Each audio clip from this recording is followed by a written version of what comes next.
Queria agradecer à organização da feira por este convite para fazer esta apresentação e trazer-vos um pouco a história, ou uma história, da azulejaria portuguesa. O que eu vos vou trazer é uma possibilidade de leitura da questão da azulejaria em Portugal e, portanto, vamos fazer uma rápida viagem por 5 séculos de história para vermos de que forma o azulejo é original em Portugal. Ou seja, há aspectos que nos tornam únicos e é isso que eu vou tentar convencê-los que o azulejo é de facto único, extraordinário, é algo que tem a ver connosco e é algo que nós temos que lutar por preservar. Desculpem.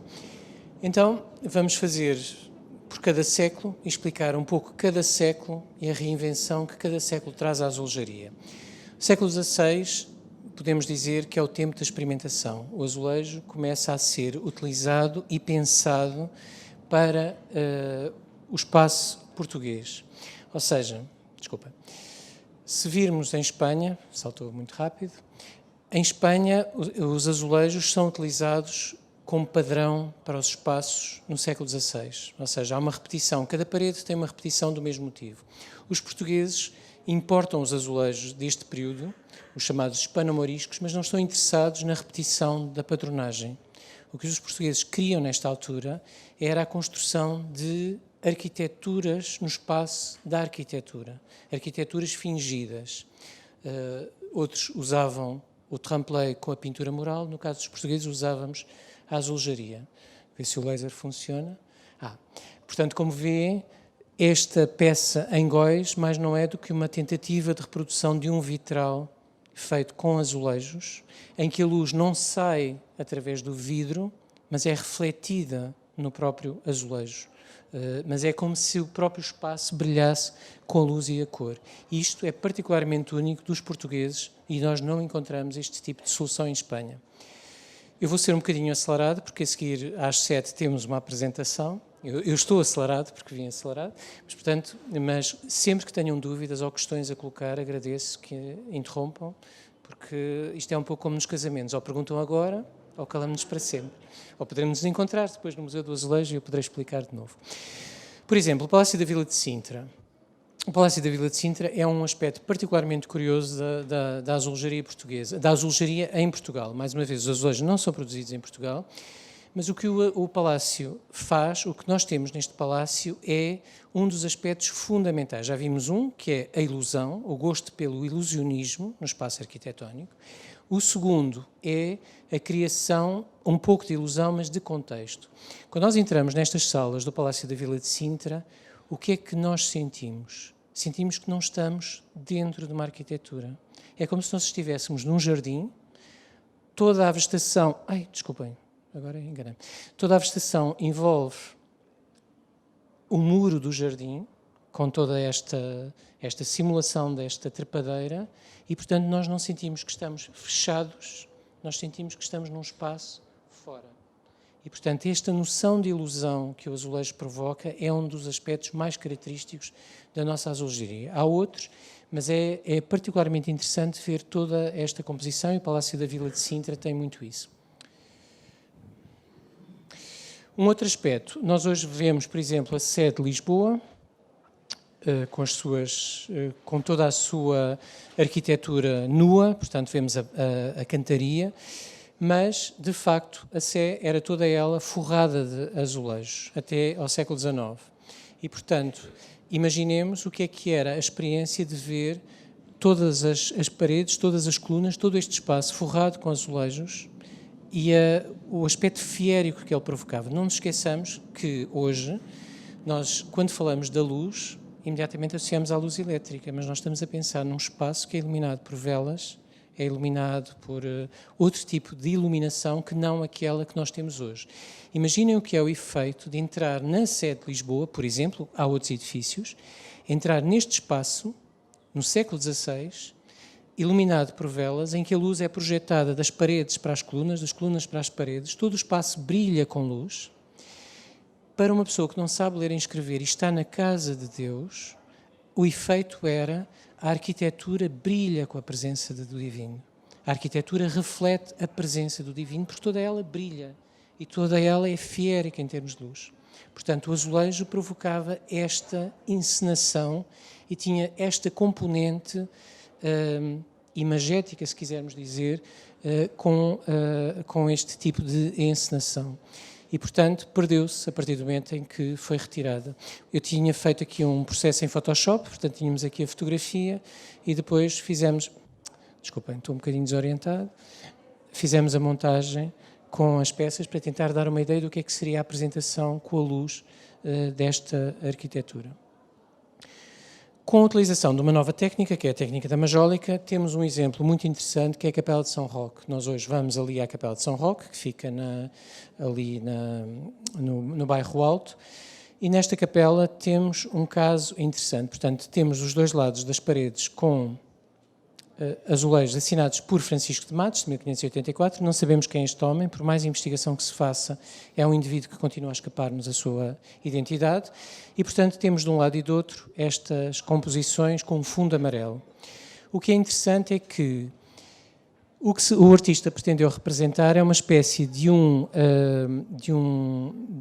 ferronnerie, ou seja, todo um trabalho de metal que protege o espaço divino da capela. E o que é que fica fora do espaço divino da capela? O que fica fora do espaço divino da capela são os aspectos materiais do santo, ou seja, os seus símbolos, o cão com o pão e o bordão de peregrino do próprio santo. Agora que eu estou a perceber, eu estou a notar que há aqui umas coisas, não interessa, esqueça, estou a falar com os meus botões. É que há aqui algumas alterações em relação à minha apresentação, eu estava a achar que havia falhas, mas pronto, já percebi.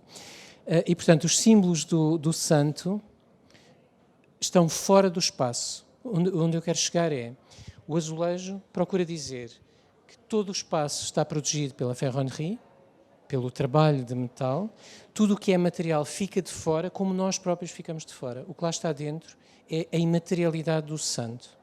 Mesmo os seus símbolos, aquilo que nos permite associá-lo, está colocado fora desse espaço, ou seja, o cão e o bordão de peregrino.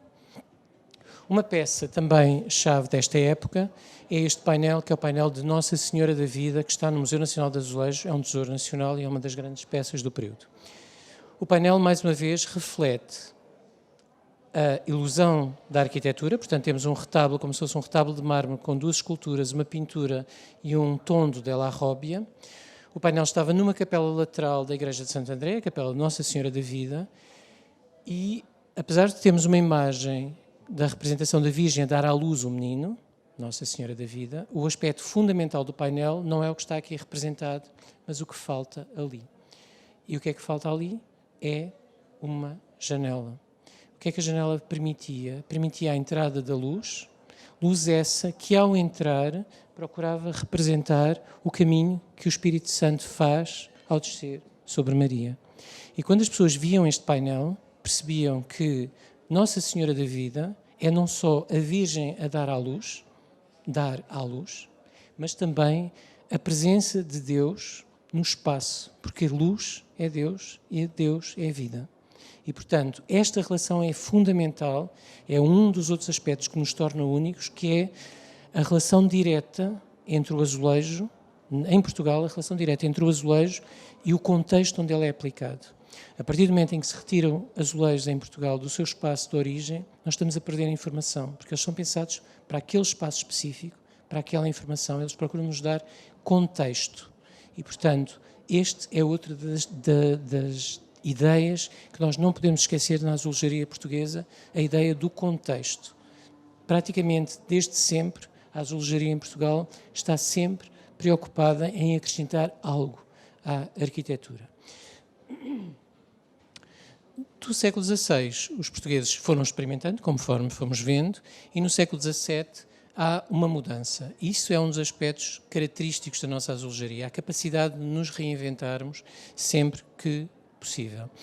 E no século XVII vamos ver, surgem vários tipos de conceitos. O primeiro desses conceitos é o chamado enxaquetado. O enxaquetado é uma forma artística extraordinária, porque nos leva a refletir que não é só o pintor que é fundamental na azulejaria, mas também os homens dos quais nós praticamente nada conhecemos, que são os azulejadores, são fundamentais.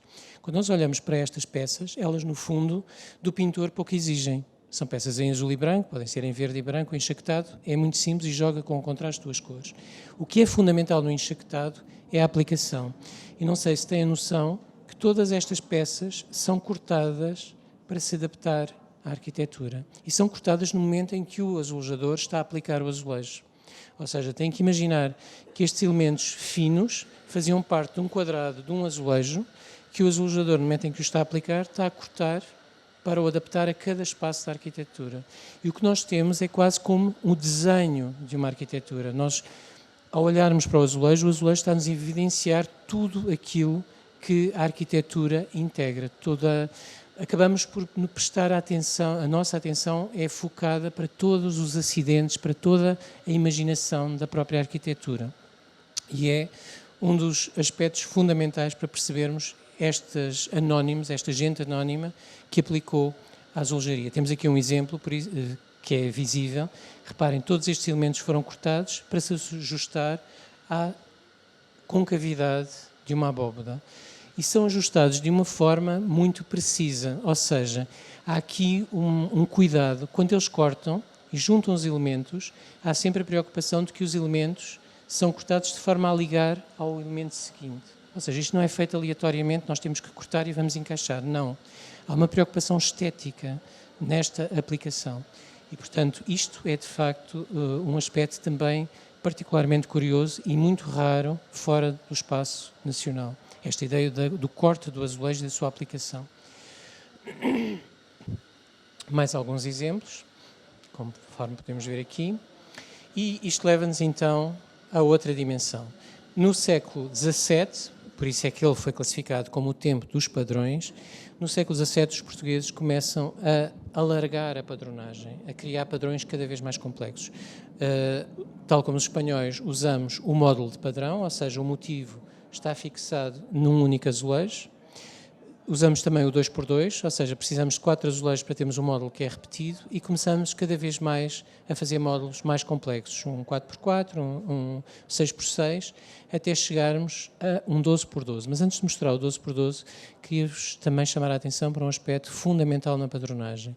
A padronagem que é feita e é alargada, porque a arquitetura, quando nós aplicamos numa abóbada, o azulejo tem que ter uma composição mais larga, porque se nós estamos aqui e olhamos para um teto a 10 metros de altura, obviamente que se não for um padrão muito largo, nós não vemos a composição, o que nós vemos são borrões de cor. E os padrões, ao ser alargados, permitem-nos ver composições. E, para além disso, dão-nos também a liberdade de escolha. Por exemplo, para mim, o centro, eu escolhi... Escolhi isto como centro, este elemento como centro, mas outra pessoa poderia escolher este outro elemento como centro, outra pessoa poderia escolher este elemento como centro. E por aqui também vice-versa. O que é que isto faz? Ao escolhermos cada elemento como centro da composição e observarmos a arquitetura centrados só naquele elemento, se mudarmos de um elemento para o outro, há uma modificação na arquitetura e a nossa percepção da arquitetura muda. A cor do espaço muda. Se nós estivermos focados no amarelo, toda a arquitetura tem uma luminosidade completamente diferente se nós nos focarmos no branco. Bom, desculpa. Portanto, o padrão 12x12 não pode ficar quieto e quero mostrar. É o mais complexo padrão alguma vez criado por algum povo.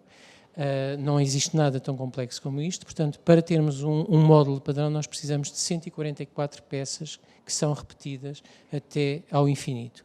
O que é extraordinário, e está a ser feito um grande trabalho no AS Infinito, que é um projeto com que nós colaboramos. O Museu do Azulejo colabora com a Faculdade de Letras. Estamos a fazer a seguir o que o engenheiro Santos Simões fez, que é uma seriação da padronagem portuguesa, e apesar de estarmos a descobrir cada vez mais padrões, de facto há padrões que vão surgindo e que mudam a história da padronagem. Foi descoberto recentemente, que é este padrão. Este padrão alterou radicalmente a história da padronagem neste período. É um padrão que foi descoberto num rodapé de um serviço, era um edifício do século XIX que ia ser demolido, e estava no rodapé, era uma repartição, em Torres Novas, e alguém nos chamou a atenção que estes azulejos estavam lá. São azulejos do século XVII, estavam reaplicados, não sabemos a origem, e por causa dessa chamada de atenção nós entramos em contacto com a Câmara e fomos levantar os azulejos e, portanto, neste momento a Câmara de Torres Novas tem o padrão, nós também temos um módulo, e, portanto, é um padrão que altera a história da azulejaria. Porquê? Porque até agora nós dizíamos que os padrões ou eram geométricos ou eram ornamentais, e este é um padrão figurativo. E, portanto, pela primeira vez nós temos um padrão figurativo na nossa azulejaria do século XVII. Os padrões refletem não só, portanto, refletem vários referentes. Portanto, como disse, eles têm vários propósitos e temos aqui exemplos como estes que são inspirados em veludos de vários tipos, portanto, podemos ver os vários referentes, mas também estes que são inspirados na porcelana da China. Uma vez mais, eles são inspirados numa flor que aparece na porcelana da China, que é a peónia. Os portugueses não conheciam essa flor nesta altura, conheciam a flor através da porcelana e a interpretação que faziam é que aquela flor era a rosa, era a única flor, a flor mais parecida que nós tínhamos em Portugal com a peónia. O que acontecia é que conheciam o significado. Para a China, a peónia é um símbolo da graça e da beleza, que a rosa é também um símbolo da graça e da beleza. E, portanto, a associação à ideia da rosa fez com que, em Portugal, este motivo fosse diretamente associado à Virgem. E, portanto, ele aparece maioritariamente em capelas ou igrejas dedicadas à Virgem. Aquele outro padrão, por exemplo, é um padrão utilizado em baptistérios exatamente porque temos a concha do batismo. E, portanto, vamos ver aqui a associação da rosa e temos várias gravuras em que aparece a Virgem numa rosa, exatamente porque Maria é a rosa sem espinhos e, portanto, vemos essa relação que no século XVII existia com este motivo. Estamos a andar em alta velocidade, portanto, vamos já na terceira, metemos a terceira e já estamos a entrar no século XVIII. E o que é que acontece no século XVIII? Uma vez mais, em Portugal, vamos assistir a uma mudança, a um novo conceito. O azulejo vai se adaptar e vai se reinventar uma vez mais. E vamos entrar então no tempo das narrativas. Quando, na Idade Média, se tentava explicar às pessoas que não sabiam ler nem escrever as questões da Bíblia, nomeadamente fazer a relação entre o Antigo e o Novo Testamento, utilizava-se aquilo que se chamavam as Bíblia Pauperum, que era uma espécie de livros ilustrados para as pessoas que não sabiam ler nem escrever perceberem as relações dos episódios bíblicos ou dos episódios piedosos. E o que acontece, de algum modo, com a nossa azulejaria é exatamente isso. A azulejaria em Portugal, no século XVIII, com a aplicação do figurativo, e essa é a grande novidade, o preenchimento do espaço arquitetónico todo com figurativo, é como se a arquitetura se tornasse ela própria um livro. Ela ganha dinamismo no momento em que nós entramos e para lermos este livro, para compreendermos estas imagens, nós temos que andar. Não temos, o espaço exige-nos movimento. Nós não podemos ser passivos para compreendermos o que ali está. E esta dimensão do dinamismo, esta dimensão de andar no espaço e tentar compreender os episódios e a relação dos episódios, porque a relação narrativa pode ser de um lado para o outro, mas também pode ser uma relação direta do que está em frente uns dos outros. Portanto, nós conseguimos criar várias narrativas e toda a azulejaria cria este tipo de composição nesta altura. Para além do mais, temos também um outro tipo de conceito, que é a azulejaria, consoante o espaço onde é colocada, tem também um tipo diferente de mensagem. Ou seja, se a azulejaria estiver do lado do Evangelho, o que ela pretende mostrar são sempre painéis que estão relacionados com os dogmas religiosos, ou seja, aspectos relacionados, neste caso, com o batismo, etc. Todas as questões essenciais da cultura ou da religião cristã.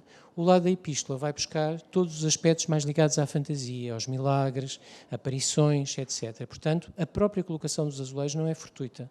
Ela corresponde a um determinado tipo de conceitos e a um determinado tipo de ideias que depois deve ser lida, como eu disse, não só andando ao longo do espaço, mas também na relação que vai estabelecendo frente a frente.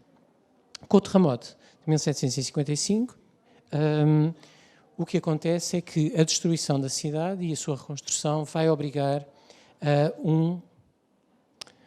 um novo conceito, a uma nova alteração. E qual é essa alteração? Prioritariamente é a criação, numa primeira fase, a criação de pequenos painéis que são colocados à entrada dos edifícios, ou seja, nas fachadas dos edifícios, os chamados registros. Estes painéis mais não são do que uma tentativa da população se proteger. Ao colocarem estes pequenos registros nos seus edifícios, nas suas fachadas, o que se pretende é que estes painéis protejam a emanação divina dos painéis, proteja a sua habitação de futuras catástrofes. Mas não é só isto que acontece nesta altura. O que acontece é que, graças à formação do Conde do Eiras, futuro Marquês de Pombal, que era então Primeiro-Ministro, o que ele decide, o que ele advoga é que se coloquem azulejos no interior dos espaços arquitetónicos. Azulejos esses que têm duas dimensões. Tem uma dimensão que é de conforto, exatamente porque o azulejo no verão, um espaço azulejado no verão é mais quente e no inverno, não, é exatamente ao contrário. No verão é mais fresco e no inverno é mais quente. E uma outra dimensão é a questão da limpeza. As teorias higienistas estavam a circular na altura.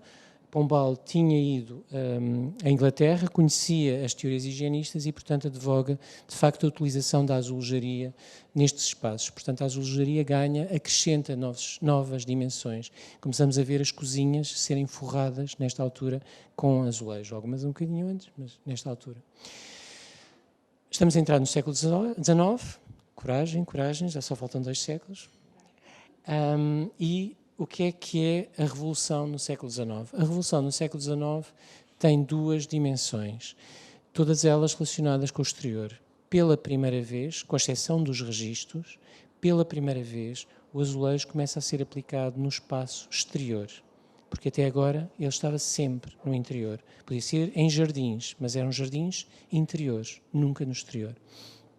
E aqui temos uma questão que ainda está em debate, que eu acho que nunca terá resposta.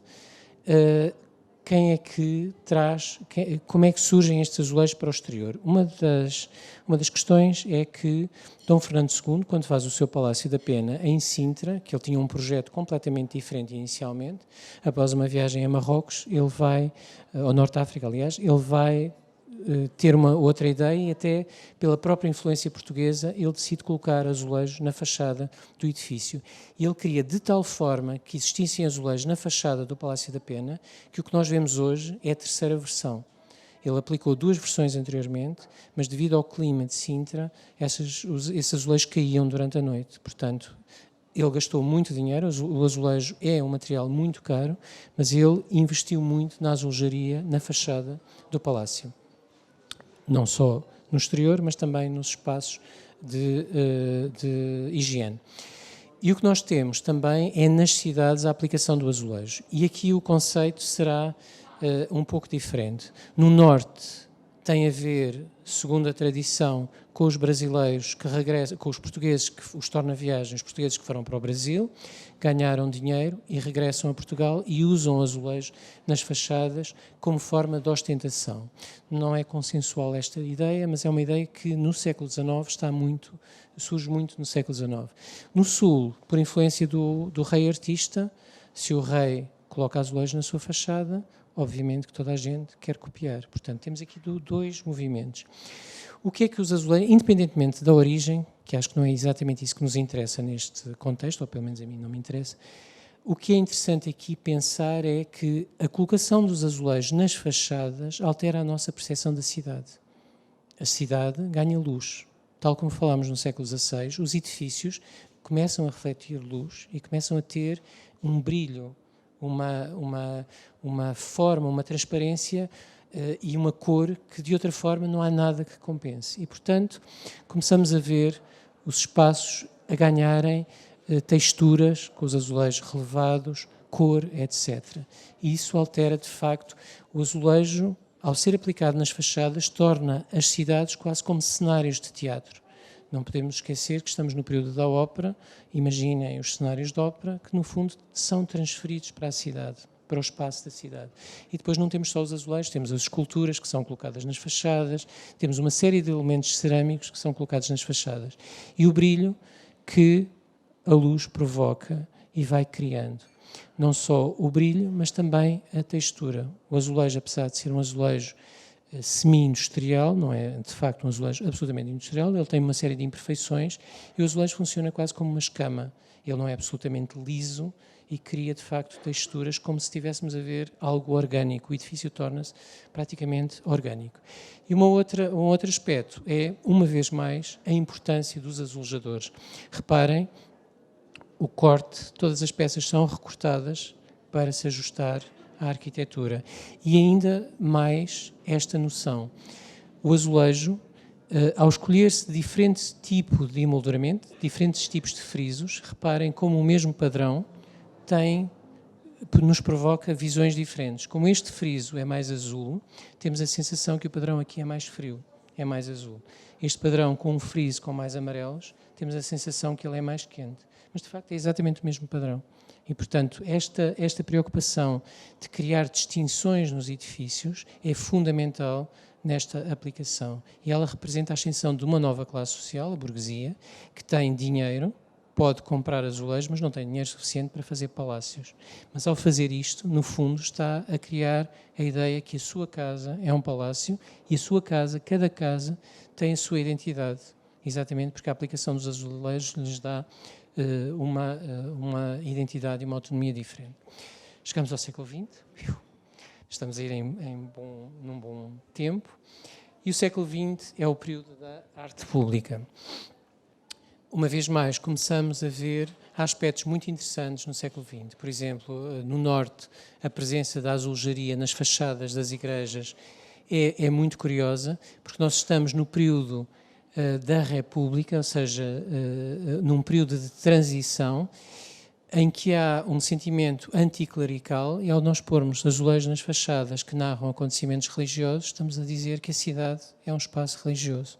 E aquilo que devia ser o espaço urbano, que não deveria ter esta dimensão, acaba por a ter pela aplicação do azulejo. Portanto, o azulejo, em muitos momentos, é um elemento de afirmação e de contracorrente, como nestes casos. Um aspecto também fundamental da utilização do azulejo, por exemplo, é este, que é a estação de São Bento, no Porto.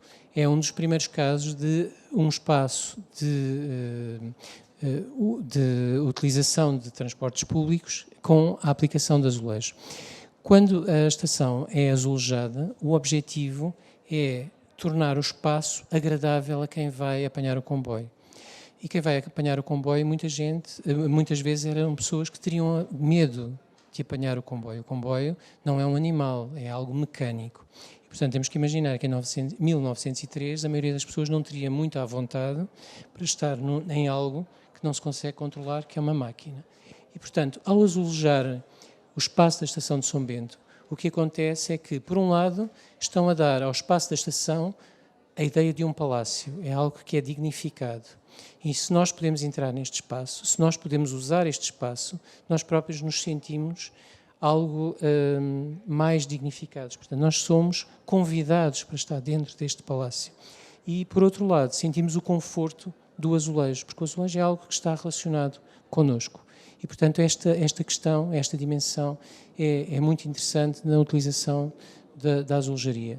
Portanto, a Estação de São Bento tem vários níveis, portanto, tem a história dos transportes públicos, tem vários episódios narrativos do local, portanto, do Porto, e esta noção do Jorge Colasso é muito interessante porque vai começar a ser reaplicada nas várias estações de comboios. Ou seja, as várias estações começam a ter painéis de azulejo, muitas vezes baseados em fotografias, que acabam por refletir e convidar a pessoa que viaja de comboio a saber o que é que cada local tem para oferecer. E, de certa forma, é quase um convite a sairmos do comboio, irmos ver o que o local tem para oferecer e voltarmos à nossa viagem.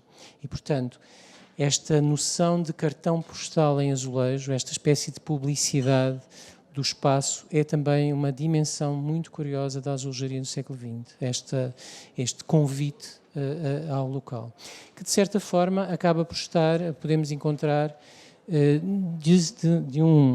num outro aspecto no Metropolitano de Lisboa.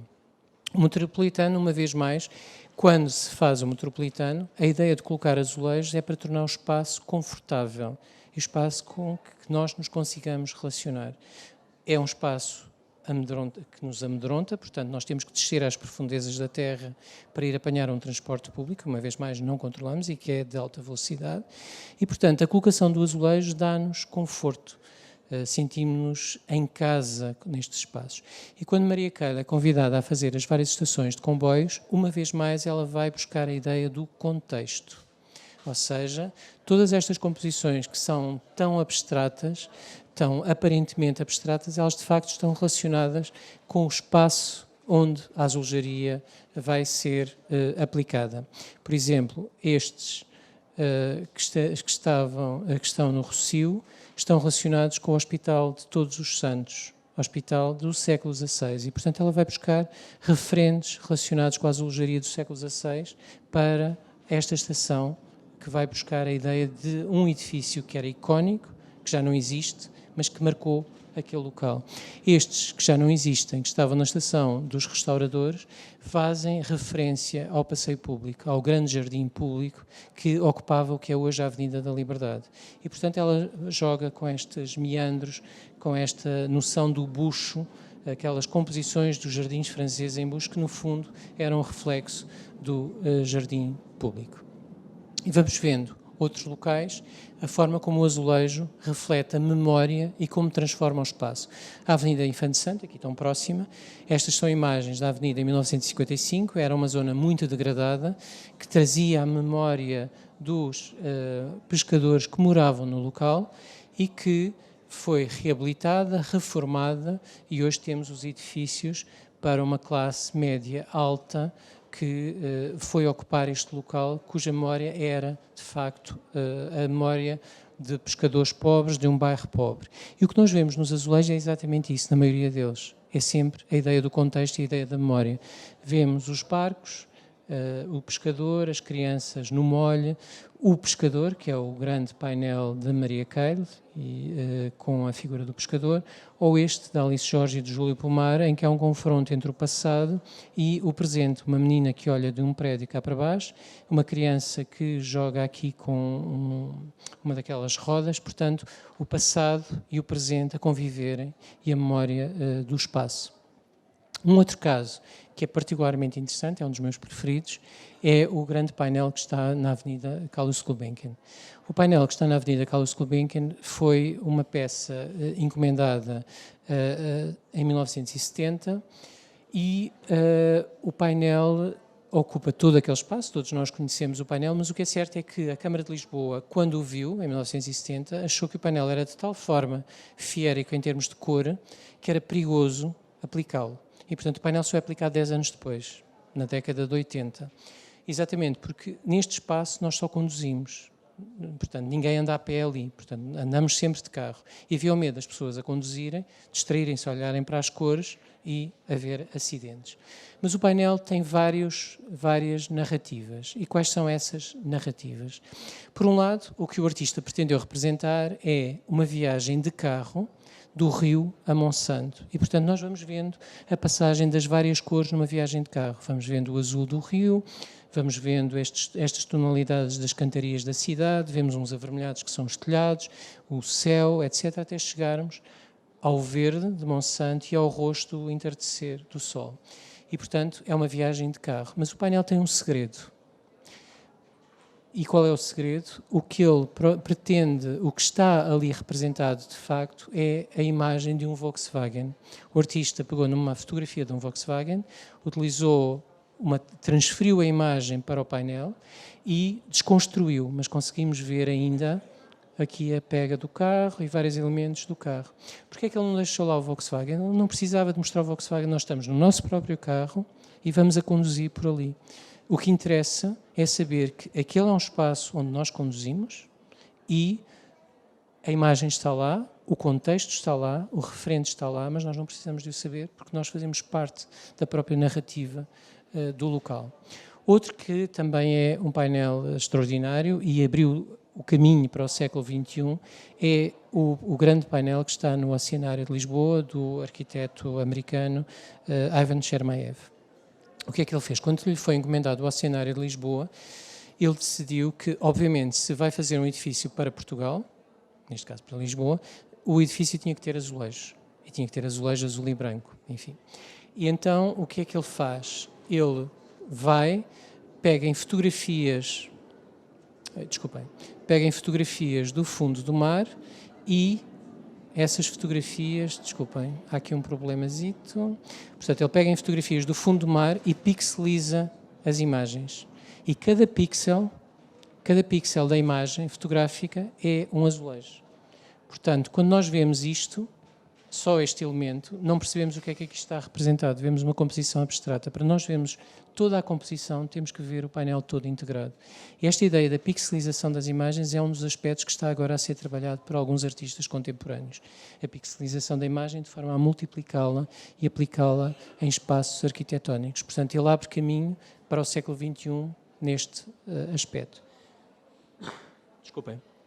E, portanto, neste momento, uma vez mais, o azulejo está a reinventar-se. Não sabemos se aquilo que está a aparecer hoje são os caminhos que vão ficar para a nossa história ou se tudo aquilo que está hoje a acontecer vai ser esquecido e aquilo que vai revolucionar o azulejo no século XXI é outra coisa que ainda estamos à espera de ver. Mas podemos já ver alguns conceitos. Desculpem. Um dos conceitos, por exemplo, é este de Jorge Martins, no edifício Ecrã. É o edifício com maior aplicação de azulejo numa fachada em Portugal e, portanto, temos o que ele pretende representar neste edifício no Parque das Nações é o... desculpem, engano-me sempre nisto. É como se tivéssemos grandes focos de luz na fachada para enobrecer o próprio edifício. O edifício é uma festa e tudo aquilo que nós vemos de abstrato ao longo de toda a fachada do edifício, mas não são do que aqueles espetáculos de luz e cor que nós temos nas nossas cidades. Só que aqui não é efêmero, está eternizado no espaço desta fachada. Um outro caso também muito interessante é o da Avenida Infante Santo, aqui ao pé. A Avenida Infante Santo é uma espécie de cadinho de experiências e este edifício do Eduardo Neri, esta intervenção do Eduardo Neri é muito curiosa porque nós vemos esta espécie de pantone de cores e parece algo um bocadinho sem sentido. O que é que o Eduardo Neri pretendeu fazer aqui? O que ele pretendeu fazer é a imagem de nós no nosso carro estamos a conduzir à velocidade da luz. E ao conduzirmos à velocidade da luz, o que nós vemos é assim a cor. E, portanto, é dar a ilusão que o nosso Fiat vai a correr à velocidade da luz e nós vemos toda a paisagem a ser transformada em cor. Um outro autor que é particularmente interessante, e é particularmente interessante porque não é português, nós temos também muitos artistas atuais, estrangeiros, que trabalham o azulejo e lhes estão a dar novos significados e novos olhares, é o Héroux, que é um artista islandês. E o Héroux, o que é que ele utiliza? Utiliza imagens de figuras da banda desenhada e mistura-as todas numas composições pop também particularmente irónicas e, portanto, toda a composição transforma-se num grande mural de elementos que nos fazem sorrir. Temos o Pato Donald, temos uma série de figuras que todos nós conhecemos e que nos dão, de facto, essa dimensão de... permitem-nos rir um pouco e põem-nos bem dispostos no espaço urbano, ainda que não sejam isentos de críticas em relação à sociedade atual. Uma intervenção também, na minha opinião, espetacular, é a que as Canram, portanto a Catarina Almada Negreiros e a Rita Almada Negreiros fizeram para a estação fluvial ali ao pé do como é que se chama aquilo? Do Terreiro do Paço. Não é Santa... exato, entre Santa Apolónia e o Cais de Sodré. Então, nesta estação fluvial, o que é que elas fizeram? Elas aplicaram azulejos não nas paredes, mas neste espaço, nesta plataforma, e nós subimos do metro, portanto isto está por cima do metropolitano, nós vimos do metro e é como se nós estivéssemos a emergir da água para o exterior. Por isso é que é a cota zero. A cota zero é a linha d'água. E, portanto, o que nós vemos nesta azulejaria é exatamente o efeito da água e das colunas, em que a luz ainda atravessa este espaço e ela vai escurecendo, porque aqui este espaço já a luz não atravessa. E, portanto, vamos vendo os efeitos de luz neste espaço. As obras delas são particularmente interessantes, ainda que esta, confesso, que é das minhas preferidas. Um casal que tem também intervenções muito interessantes são os Pedrita, que é o Pedro e a Rita, daí que sejam os Pedrita, e que utilizam imagens, ou seja, eles utilizam azulejos que nós menosprezamos, os chamados azulejos de casa de banho, azulejos de cozinhas e de casas de banho, dos anos 60, 70, 80, e vão fazendo este tipo de composições. Eles diziam que o tipo de composições deles era pixelizações. De facto, isto não são pixelizações, porque cada azulejo tem um significado. O que nós estamos aqui a ver é o conceito de fotomosaico, portanto, aquele efeito em que temos fotografias que todas juntas, cada fotografia tem a sua identidade, mas toda junta cria um novo efeito, um novo significado. E, de facto, é um trabalho muito interessante e que abre caminho para novas linguagens no século XXI. Joana Vasconcelos imprime na sua obra, tem muito mais obra de azulejo do que nós à partida somos capazes de pensar, e ela imprime na sua obra exatamente esta linguagem pop em que o azulejo toma completamente de tal forma posse da arquitetura, ou seja, ela inverte o efeito. Até agora o azulejo procurava evidenciar a arquitetura. Aqui o azulejo vampiriza a arquitetura. Ele consome de tal forma a arquitetura que nós já não vemos a arquitetura, só vemos o azulejo e os efeitos que ele provoca. Um outro artista também muito interessante é o Diogo Machado, o chamado Ad Fool, e que ele fez também na Infante Santo um grande mural em que foi buscar inspiração aos vários murais que ali estavam. Ele é um street artist, portanto ele começou por fazer grafite. É um de vários artistas que faziam grafite e que agora fazem azulejo e, portanto, usam linguagens do grafite nas suas composições azulejares. Ou seja, ao longe, tudo isto parece um padrão, mas se nós nos aproximarmos, podemos ver uma série de bonecos, de figuras de banda desenhada também, de grafites, que são todas justapostas para criar composições. Ele abriu caminho para, de facto, uma nova geração de gente, de jovens a trabalhar o azulejo, e o que é interessante aqui é o sentido da perversão, no sentido, o grafite é arte do efêmero, é algo que desaparece e que se destina a desaparecer, mas que a partir do momento em que está na azulejaria permanece. Então começou a criar painéis como estes, em que usa uma figura clássica do século XVIII, que é a figura de convite, peças que são colocadas à entrada dos palácios para nos convidar a entrar, e ele utiliza o conceito da figura de convite, só que a figura de convite está neste momento não preocupada em nos convidar a entrar, mas mais preocupada com os seus telemóveis, não tem carga no telemóvel, ou então estão entretidas a tirar selfies e ignoram-nos a nós, quando inicialmente o seu objetivo era dialogarem connosco. E pronto, terminamos esta viagem. Espero. Obrigado. Não sei se têm questões, foi assim uma viagem muito rápida. Há muita gente a trabalhar atualmente, há propostas muito interessantes, há coisas a acontecerem neste momento, e isso dá-nos a dimensão de que o azulejo não morreu. Não é um objeto de museu, é um objeto que continua a ter existência própria, a ser reinventado e ainda tem muito potencial. E, portanto, espero que com todos estes argumentos vos tenha convencido que, de facto, temos em mãos, mais ou menos, nos nossos espaços, algo que é único e que temos todos que preservar.